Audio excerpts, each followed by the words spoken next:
Hello viewers, আশা করি আপনারা ভালো আছেন। আমি আজকে বানাবো একেবারে মোস্ট ওয়ান্টেড গ্রিন চাটনি। তো তার জন্য সবার প্রথমেই দিয়ে দিয়েছি মিক্সিং জারে আদা, রসুন, কাঁচা লঙ্কা। আমার সঙ্গে আমার মেয়েও বানাচ্ছে।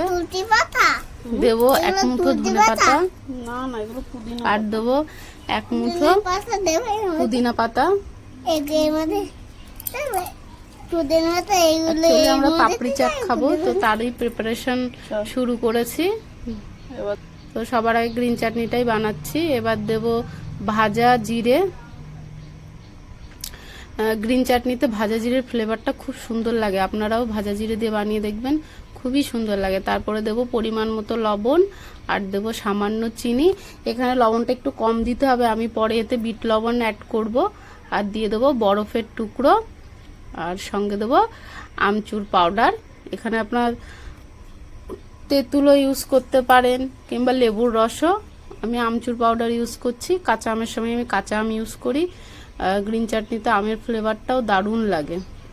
তো এবার দিয়ে দেবো হালকা জল।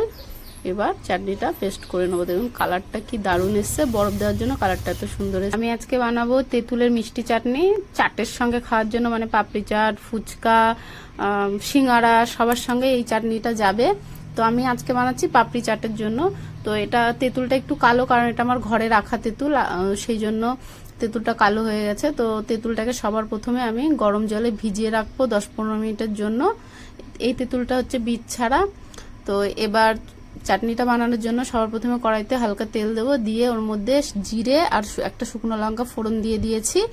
এবার এর মধ্যে আমি তেঁতুলটা ভিজিয়ে রেখেছিলাম, সেটাকে আমি তেঁতুলটাকে চটকে ছেঁকনি দিয়ে ছেঁকে পাল্পটা বের করে নিয়েছি। আর পরিমাণ মতো আমার যতটা চাটনি লাগবে, আমি যতটা কনসিস্টেন্সি যেরকম রাখতে চাই সেই হিসেবে আমি জল দিয়ে গুলে নিয়েছি তেঁতুলের পাল্পটাকে। এবার সেটা আমি দিয়ে দিলাম তেলের উপরে।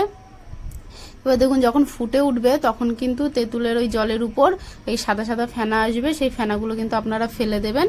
এবার এতে অ্যাড করব চিনি। চিনিটা তেঁতুলের টক বুঝে, কারণ এক এক রকম তেঁতুলের এক এক রকম টক হয়, তো সেই হিসাবে চিনিটা অ্যাডজাস্ট করতে হবে। এবার এই স্টেজে দিয়ে দেবো আমি আদার গুঁড়ো। আপনারা যদি আদার গুঁড়ো না থাকে তাহলে কাঁচা আদা ইউজ করতে পারেন পেস্ট, সেটা তেলের উপর দিতে হবে। আর দিয়ে দেবো লবণ, আর দেবো বিট লবণ। বিট লবণটা অবশ্যই ইউজ করবেন আপনারা। এবার দেবো চিলি ফ্লেক্স,